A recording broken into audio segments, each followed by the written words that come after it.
I'm just coming to you this morning because I posted something just recently and it talked about the power of surrender.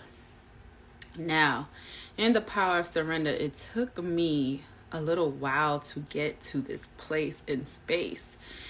And I didn't realize how much I needed to be here. And I didn't really understand what I was going through or why God was taking me through this journey to be here. And I remember, like before COVID, 2019, I remember hearing detach. I didn't know what that meant. Like, you know what the meaning means, like detach from things, places, people, situations. And I had my mind focused on people. And then I wasn't sure, like, well, what people would I need to detach from? And as time started to go on, people started to just unveil themselves in a way that let me know that I need to detach from them.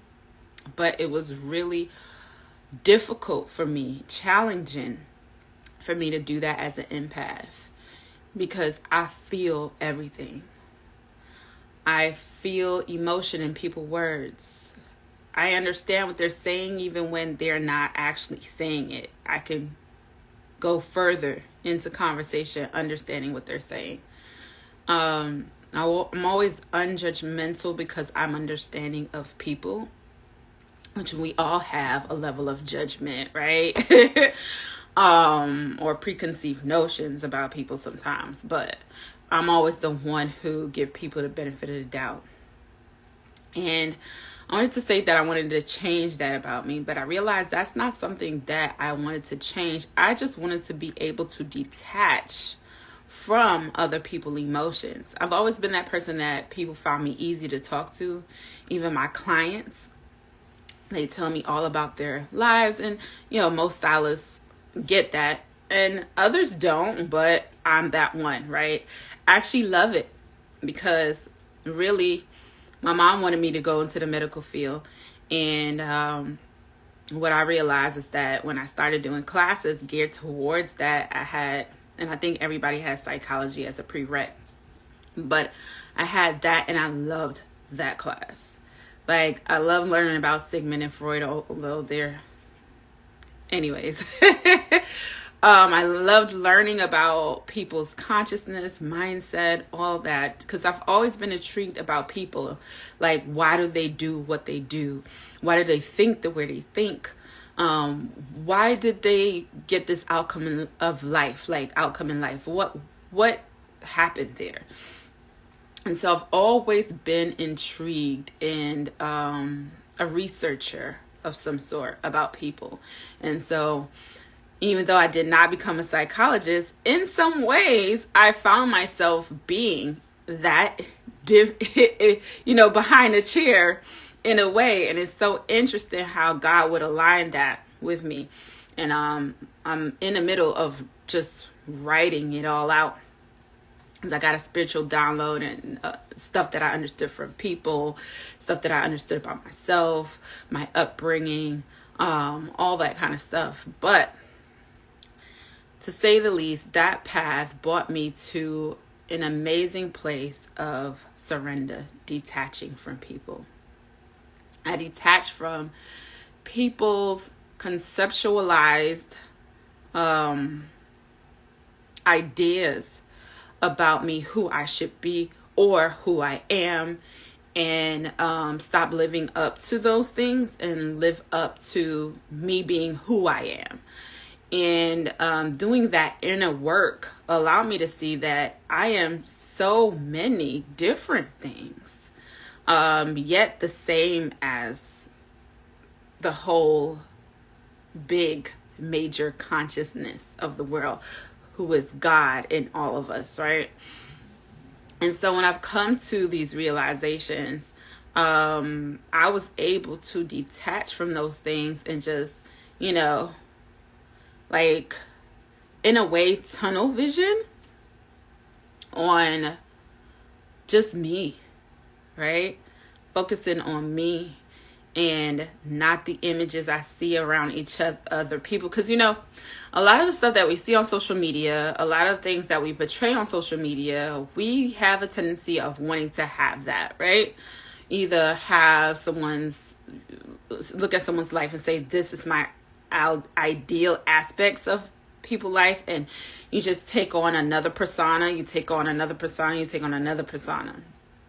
Now, the integral part of you that is you is still there. The essence of you is still there. Yet you've just put on a lot of many jackets, right? And so who are you without that? And when COVID came as the master reset, I was able to discover what my ideal peaceful life was. I wasn't on social media, barely any at all. I posted, but I wasn't looking at other people too. It's like watching the TV all the time and taking in what you think life is based off of what you see. And this is not real. This is not a real reality. So many things is life, from emotions to things that help you to grow. They can be beautiful and painful at the same time. So all of these things I've learned in my journey of surrender. And being in that space of surrender, you realize that there's so much guidance here for you in source, in your inner being, angels, whatever you want to call it, however you identify that guidance. But there's so much guidance here for you. Like, you may think that things may be not working out the way that you want to, things are falling apart, but really is guiding you to enough, if you can detach enough and surrender to receive that guidance of ease and flow. That is something that I prayed for, because a lot of times we are always working on the go, in a rat race. And we find ourselves like the rat in the cage going in circles. And although you keep going, you're buying material things, going on trips, you're doing this, it doesn't really feel that thing inside you. And it isn't until you go within to find that awakened space and know that you are the fullness of everything that exists, and that you asked to be here to evolve. Do you realize how much magic and guidance is here for you? How much abundance, miracles, all those beautiful words that we use is here for you in hindsight. Like, it's interesting because sometimes when we look back where we came from, we realize that we grew, and we realize that God was always here for us. And there is a word, it says, when I have the scripture right here.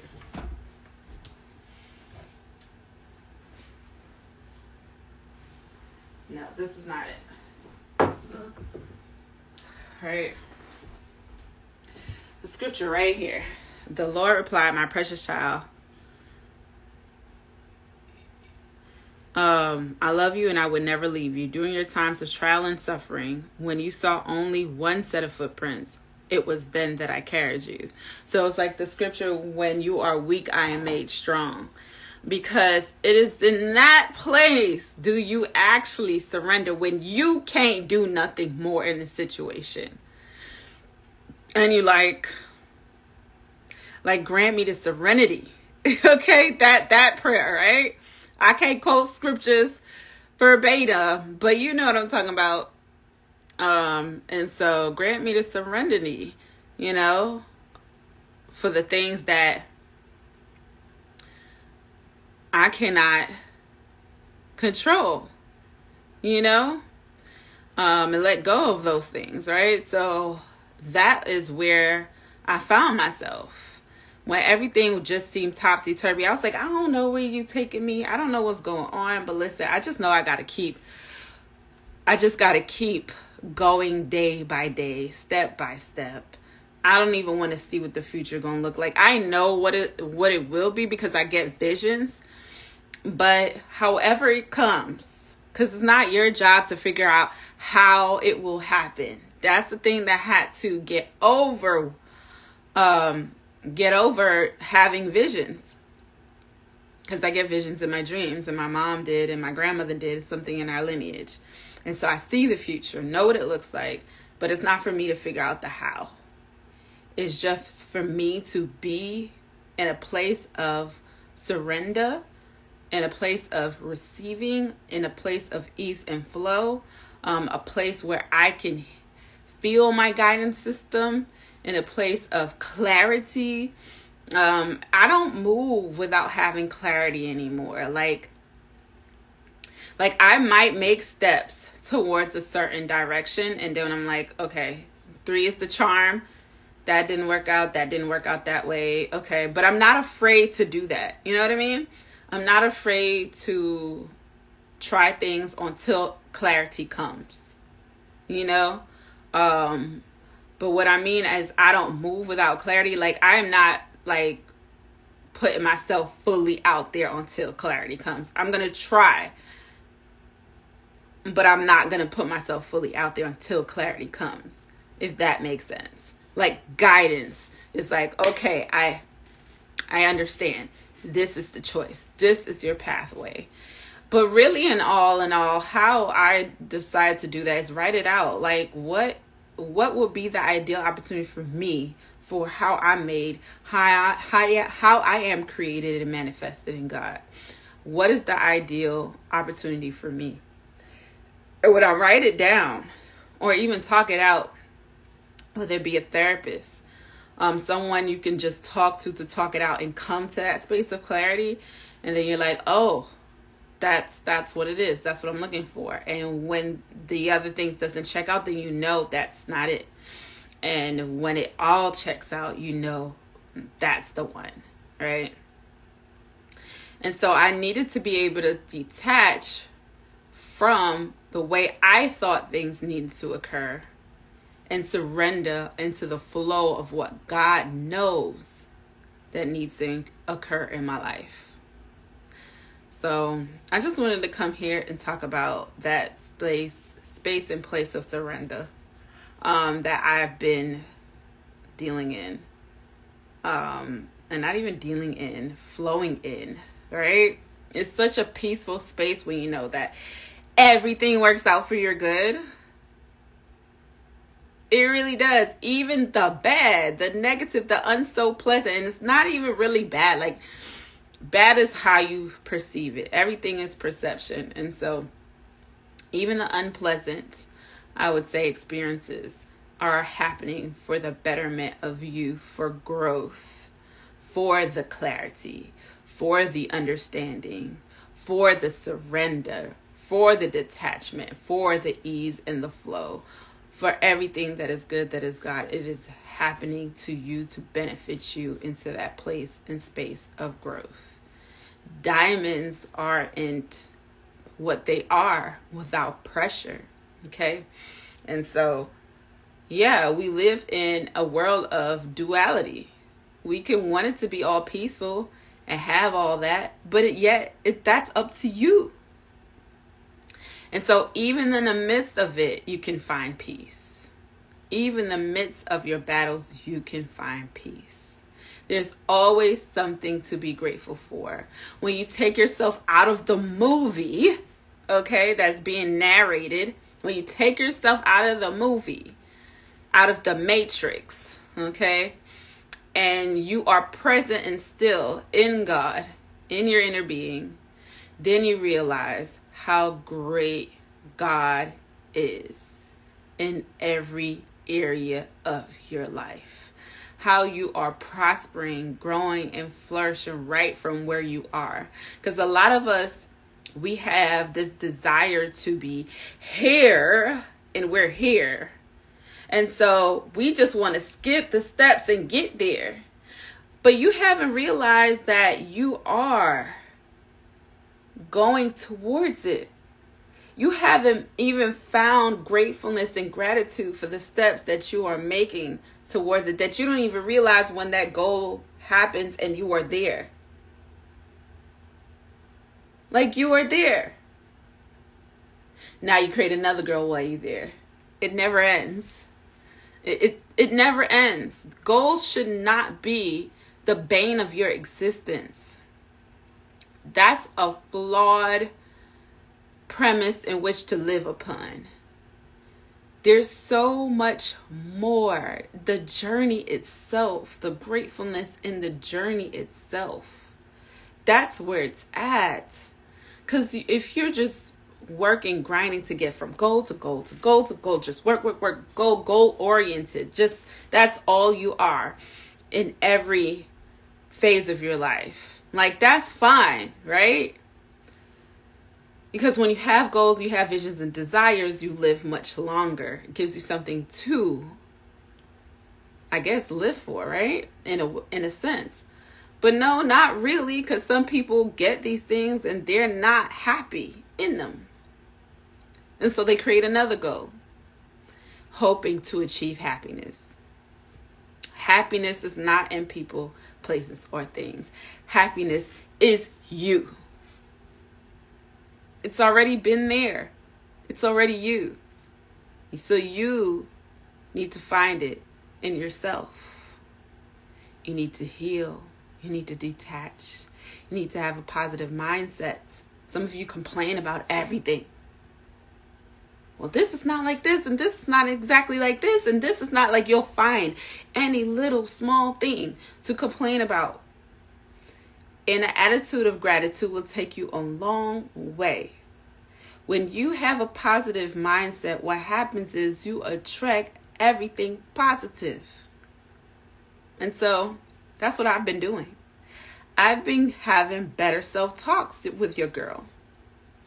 I've been having better self-talks with your girl. I've been feeling good, looking good, making sure I'm good. And then everything flows after that. Okay? Everything. And it's not a selfish place. It's just making sure your mental is good on the daily. Have good self-talks with yourself, because you do fight with that. When they said spiritual in high places, it's not about witchcraft and what people are doing to you, because really people can always utter words to you and say things to you that will make you believe a certain thing. This thing died. That will make you, it needs to be charged. That make you believe false things about yourself that are not true. And so when you believe a thing that someone says that works against you and doesn't serve you, then you start to attract that, because it's the power of your belief in what someone said. So it's not about witchcraft. Oh, somebody put a hex on you. They can if you believe it. But as I said, I learned to detach from what people say. Okay? Detach from that. Okay? And be strong enough in God, knowing what He says about me. And talk to yourself in that way. And believe about yourself those things that you're saying. Okay? That you are great. You are beautiful. You are prospering in every area of your life. You are healthy, wealthy. You're kind. You're caring. You're deserving of all the good things that is of God. All right. Anytime I see a negative thought, I'm like, where'd that come from? Girl, stop. You know? And that's what you have to do to build yourself up in the world that we live in, with so many different people and backgrounds and their beliefs, right? And so surrendering to what God says about you helps you to manifest a life that you desire. Now that's true magic. That is miracles. Okay? So I hope this helps someone. Just want to come on here and share. This will be uploaded to YouTube if you guys, whether you are interested or not, I don't care. But I'm uploading to YouTube. I just came on here to share because the Spirit led me to. And those who want to hear it will find it and they will hear it. So I hope that helps someone. Make sure to follow, subscribe, like, and share if this filled you or edified you or educated you in any type of way. All right. Peace and love to you all. Hearts, I just pray that you continue to do the internal work in yourself. All right. And continue to grow in the way that you desire, in the way that God desires for you. All right. Peace and love.